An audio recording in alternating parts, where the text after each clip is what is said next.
Halo, Assalamualaikum warahmatullahi wabarakatuh. Kami dari kelompok 2 yang beranggotakan saya sendiri, Nurfatona Lestari. Saya Tridia Ayuna Wangula dengan NIM 21010079. Saya Rizkyana, NIM 2101000176. Video ini berisi penjelasan tentang suatu UMKM yang bergerak di bidang makanan ringan. Contohnya yaitu seperti basreng, keripik kaca, keripik usus, dan lainnya. Manajemen organisasi adalah semua hal yang berkaitan dengan perencanaan atau planning, mengorganising atau organizing, pelengkapan tenaga kerja atau staffing, mengarahkan atau directing, menyelaraskan atau mengkoordinir atau coordinating, melaporkan atau reporting, dan penyusunan anggaran budgeting. Tujuan dari manajemen organisasi adalah mencapai target organisasi dengan cepat dan juga efektif. Organisasi memiliki dua konsep, yaitu konsep statis dan konsep dinamis. Konsep statis yaitu organisasi merupakan sebuah struktur atau jaringan hubungan tertentu. Dalam artian, organisasi adalah sekelompok orang yang terikat bersama dalam hubungan formal atau mencapai tujuan bersama. Yang kedua ada konsep dinamis. Dalam konsep dinamis, organisasi merupakan sebuah proses dari aktivitas yang sedang berlangsung. Dalam artian, organisasi adalah proses pengorganisasian, pekerjaan, orang, dan sistem. Hal ini berkaitan dengan proses menentukan kegiatan yang diperlukan untuk mencapai tujuan sebuah kelompok. Dan selanjutnya ada karakteristik organisasi. Organisasi memiliki beberapa karakteristik, yaitu yang pertama, koordinasi. Koordinasi dari berbagai aktivitas adalah sebuah hal yang penting dalam organisasi. Koordinasi akan membantu dalam mengintegrasikan dan menyelaraskan berbagai kegiatan. Koordinasi juga menghindari penundaan pekerjaan. Berbagai fungsi dalam sebuah organisasi bergantung satu sama lain dan juga mempengaruhi satu sama lain. Yang kedua ada divisi pekerjaan. Organisasi berurusan dengan seluruh tugas. Berbagai aktivitas ditugaskan kepada para anggota yang berbeda untuk pencapaian efisien neraka. Namun hal ini bukan berarti bahwa satu anggota tidak dapat menjalankan banyak fungsi, tetapi spesialisasi dalam pekerjaan yang berbeda sangat diperlukan untuk meningkatkan efektivitas seseorang. Organisasi membantu dalam membagi pekerjaan menjadi aktivitas yang ditugaskan untuk individu bersama. Lalu ada 3 tujuan yang sama. Semua struktur organisasi merupakan sarana menuju pencapaian tujuan perusahaan yang sama. Struktur organisasi harus dibangun berdasarkan tujuan yang jelas. Hal ini akan membantu pencapaian organisasi dengan benar. Yang keempat ada hubungan kooperatif. Organisasi yang memiliki struktur yang baik akan menciptakan hubungan kerjasama di antara berbagai anggota organisasi. Sebuah organisasi tidak dapat dibentuk oleh seorang, setidaknya membutuhkan 2 orang ahli. Yang kelima ada hubungan otoritas, tanggung jawab yang ditetapkan dengan baik. Berikut adalah video wawancara kelompok kami dengan UMKM Fania Staff. Mau wawancara mbaknya apa mbaknya teman? Fania Staff? Iya betul.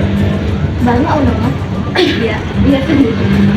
Mbaknya namanya siapa mbak kalau boleh tahu sih? Nama saya Tini Hidayah.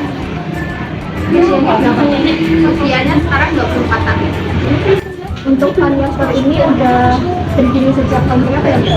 Kalau Fania-nya itu Fania Shop dari 2017. Kalau Fania Store-nya itu buka offline store dari 2022. Kalau boleh tahu misalnya awalnya bisa berdiri Fania Store ini gimana? Kalau awalnya itu aku 2017 online shop namanya Fania Shop. Itu dari zaman SMK. Nah, kalau dulu itu jual fashion, sekarang fokus ke cemilan-cemilan kayak gini. Kalau fokus ke cemilannya dari 2021, ngumpulin modal buat buka Fania Store-nya itu offline store itu dari 2020. Untuk visi misi dari Fania Store sendiri apa? Untuk visinya itu kita kayak ngerediin jualan cemilan-cemilan kekinian, nggak perlu jauh-jauh order di luar kota, kita bisa menyediakannya di kebun. Untuk visinya membuka lowongan pekerjaan buat masyarakat sekitar, khususnya ibu-ibu rumah tangga biar berpenghasilan sendiri. Terus gimana struktur organisasi di Kalau struktur organisasinya sih belum kebentuk banget ya, kita baru kayak masalah internal kayak pembukuan, pesanan kayak gitu kita masih saya pegang sendiri. Kalau ada paling di rumah itu kegiatan fisik sama admin di offline store, baru itu sekarang. Untuk jumlah karyawan dan pembagian karyawan di store gimana? Untuk karyawan saat ini ada 5 orang, 4 orang bagian produksi di rumah kayak bikin basreng, potong dari awal sampai akhir. Kalau di toko itu cuma kayak ngejualin, kayak melayani pelanggan.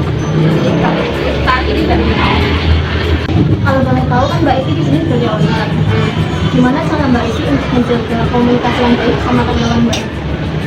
Kalau kalau untuk yang di rumah yang produksi kan itu ibu nggak bisa lewat kayak tiap menit itu dapat duit karena itu kayak setiap paginya kita bikin dulu bikin apa nih hari ini kayak targetnya apa itu harus dikomunikasikan. Kalau di sini kita kalau kayak di operatornya itu nanti kan masih muda nih bisa via chat gitu paling ketemu langsung sih kayak ngobrol biasa aja. Untuk strategi Mbak Iti merekrut karyawan itu gimana Mbak? Sama kira-kira gimana cara ini biar karyawannya itu berkelanjutan di Panyas? Kalau strateginya sih nggak ada yang apa ya kriteria khusus kayak yang penting bulat tekun mau mau kerja sama tim soalnya kan kadang ada yang keras kepala gitu nggak bisa diajak bersama itu kita paling yang kerja sama tim yang apa namanya kalau biar kita alhamdulillah udah dari awal sampai ke sini udah karyawannya itu masih asik udah 2 tahun di pertamina belum ada yang keluar masuk Kalau boleh tahu Mbak, di sini itu sistem gajiannya gimana ya? Terus apa ada insentif lain di luar itu? kalau di yang admin toko itu gajiannya harian semuanya juga harian kalau yang di toko itu kapan libur dia dapat gaji full itu ya. Nah kalau yang di rumah itu ibu-ibu nggak sebenarnya harian juga kalau nggak masuk nggak dibayar gitu kan. Nah gajiannya itu sebulan sekali soalnya nggak mau kalau diambil per hari gitu. Untuk insentifnya kita uang itu kadang-kadang kalau lagi kayak penjualannya naik tapi seringnya lebih ke ngasih kayak makanan cemilan itu kali ya. Untuk tantangan terbesar yang mungkin Mbak Iti rasain selama mengelola karyawan itu apa? Kalau tantangan terbesar ya kalau rata-rata itu nah ya, di aku kan masih muda kadang susah kayak ngasih tahu kalau yang baik atau sesuai SOP itu seperti ini kayak itu susah sih ngajak komunikasi masalah kalau ada problem di dalam produksi gitu itu kali yang Untuk produk-produk di Panyas itu ada apa sih Mbak? yang itu yang pertama sih ansi terus ini talas untuk sebelah ada pangsi ada saklimer BPW makroni itu juga ada cireng paling kalau yang open itu cireng sama Banyak ya Mbak, itu produksi sendiri semua atau enggak? alhamdulillah produksi sendiri semua kecuali kayak nyam-nyam itu kalau kayak nyam-nyam itu kita repacking kalau ini makroni itu kita belinya mentah di produksi sendiri. Karena kan dalam sebuah usaha itu ada konflik. Gimana cara Mbak Iti untuk menangani konflik? Kalau dulu itu ada masalah antar karyawan ya, kita itu tanyakan dulu, maksudnya secara personal masalahnya apa di sisi yang si A dan si B. Nah nanti setelah itu kita jadiin satu tuh ditemukan apa maksudnya gimana ya, ketemu langsung nanti dibicarain bareng-bareng gimana maunya seperti apa. Nah, nanti kita cari solusinya bareng. Itu sih nah kita lakukan. Baik Mbak, makasih ya Mbak atas waktunya untuk wawancara ini.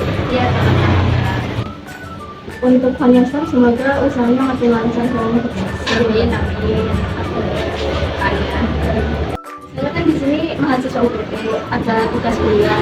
Jadi saya mau wawancara Mbaknya, apa Mbaknya berkenan? Untuk Mbaknya namanya siapa? Dian. Mbak Dian di sini sebagai apa posisinya? Karyawan untuk nama UMKM-nya apa Mbak? Panyas. Mbak Dian di sini udah berapa lama Mbak? 6 bulan. 6 bulan berarti mulai bulan apa itu Mbak? Bulan Februari sampai sekarang. Tahun ini. Iya. Untuk jam kerjanya mulai jam berapa Mbak? Jam 10 sampai jam 6. Setiap kali keseharian Mbak Dian itu ngapain aja di Panyas tadi? Nyapu, pakaian, display barang, packing barang. Kalau untuk suasana kerja di sini yang Mbak Dian rasain gimana? Senang banyak teman. Kalau boleh tahu di sini bagian selain gaji pokok mungkin dapat insentif apa lagi Mbak? Ada Mbak, selain gaji pokok saya juga dapat bonus kadang berbentuk makanan waktu hari raya, juga dapat THR. Ya, untuk prosedur kerja di sini apa ada yang menghambat Mbak Tian atau enggak Mbak? Enggak sih Mbak, karena sebelum kerja di sini saya awalnya sudah jadi reseller, jadi sudah kenal sama atasan saya. Kira-kira tantangan apa sih yang muncul selama Mbak Tian kerja di sini Mbak? Kalau untuk tantangan yang namanya di store pasti ada Mbak, kayak membeli nawar, harga terus kehabisan stok, bisa jadi pembeli harus nunggu. Yang Mbak Tian udah mau meluangkan waktunya untuk wawancara kali ini. Iya, sama-sama. Untuk kelebihan Fania Store, untuk produknya di sini beragam, ada basreng, bakso aci, ada brekeles, keripik khusus dan lain-lain. Untuk lokasinya yang strategis, untuk harganya mulai dari 2.500-an saja. Untuk ukurannya juga bervariasi dari 200 gram sampai dengan 1.000 gram. Fania Store memproduksi produknya sendiri, jadi untuk stoknya itu selalu ready di store. Untuk kekurangan Fania Store itu udah banyak pesaing. Untuk produk makanan kering mudah rusak dan tidak tahan lama, terutama poci atau bakso aci. Laba yang dihasilkan Fania Store itu sedikit karena harganya itu cukup murah, sehingga untuk Fania Store itu membutuhkan waktu yang agak lama untuk mengembalikan modal awal. Sekian video tentang wawancara UMKM Fania Store dari kami. Terima kasih.